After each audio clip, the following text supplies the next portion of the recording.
Hello, I am Raymond Mayfield, and thank you so much for tuning into this broadcast today. I trust that it will be a blessing to you today and it will touch your life and make a difference in your life. I want to talk about the parable of the lost sheep today that is found in Luke, the 15th chapter, and I'm going to read from the Amplified Bible in verse number 1. Now the tax collectors and the notorious and especially wicked sinners were all coming near to Jesus to listen to him. Aren't you glad that the sinners came to hear Jesus, and they're the ones that really needed to hear Jesus? Jesus took the time to speak to the most notorious sinners that they were. The Pharisees and the scribes complained of Jesus accepting wicked sinners, and they went on to say he even eats with them and communes with them. Jesus loves all the lost. He has come, the Son of Man has come to seek and to save those that are lost. I want to tell you what, that's the message of you and I have today. We need to do what we can to reach the lost people. We need to go to the jails. We need to go to the rest homes. We need to go out and witness to people and find them wherever they are. They don't always come to church. Sometimes we have to have a personal encounter with people and talk to them about Jesus. And you know, some of the people that have sinned so much feel like they don't have any chance anymore, so they have just given up. But Jesus loves us all. Jesus loves every one of us today. Jesus then spoke to them in a parable.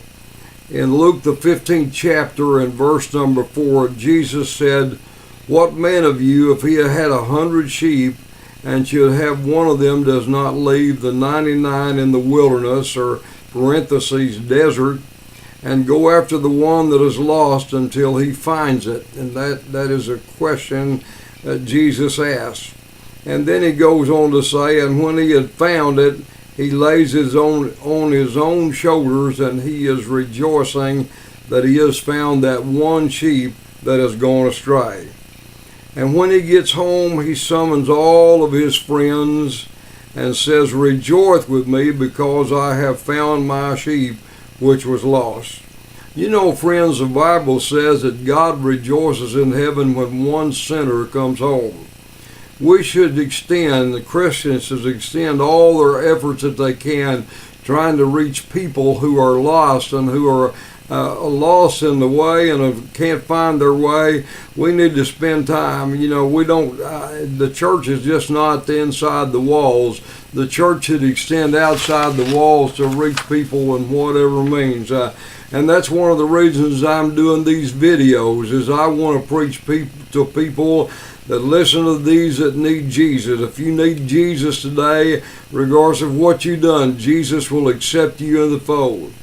Jesus said in verse number 7, "Thus I tell you, there will be more in heaven over rejoicing over one wicked person who repents and changes his mind and abhorring his errors and his misdeeds and determines to enter upon a better course of life, than over the 99 righteous who have no need of repentance."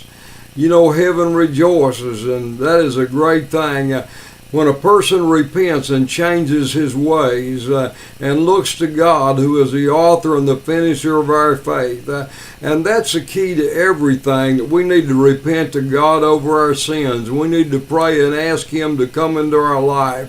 We need to ask Jesus Christ to make a difference in our life. Remember, Jesus loves you today, and it makes no difference how deep into sin you have gone.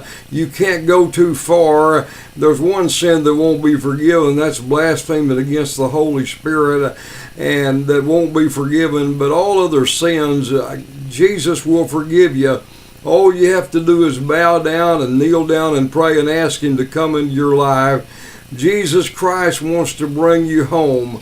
He wants to rejoice. Jesus loves you today, and Jesus extends his arms and his hands out to you today. Would you reciprocate and say, I want to love you back, Jesus, and I want to love you with all of my heart. This is Raymond Mayfield. Thank you so much for listening to these broadcasts, and I'll talk to you again real soon.